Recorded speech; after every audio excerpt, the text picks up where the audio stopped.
और ये ऑपरेशन का नाम जब आपने रख दिया बुनियान मरसूस, तो फतेह तो आपको वहीं मिल गई। एक एंकर इनका दोहरा नहीं पा रहा था, कोई लीडर नहीं दोहरा पा रहा था कि ये है क्या। और अच्छा हुआ हमारी भी थोड़ी बचत हो गई, क्योंकि हमारे भी कुछ लोग खातमुन नबीयीन तक नहीं बोल सकते, तो वो इधर होते तो क्या बोलते। थोड़ी बचत अल्लाह ने की, बंदा चेंज था। वरना अगर आप सोचो वही होता तो फिर क्या होता।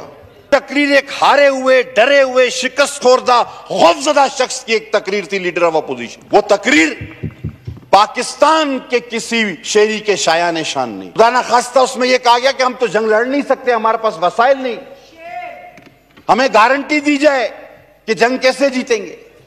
और उसके बाद पॉइंट्स बताए गए कि जी यहां ना मार दें, यहां हम कमजोर हैं, यहां ना मार दें, यहां यही दुश्मन को आप रास्ता दिखा रहे हो। और कहा कि हमारे पास तो असला नहीं, हमारी तो माशी हालत तबाह है। अब आओ देखो कि नारे तकबीर ने और हमारी फौज ने क्या बात, क्या काम कर करके दिखाया। आओ देखो।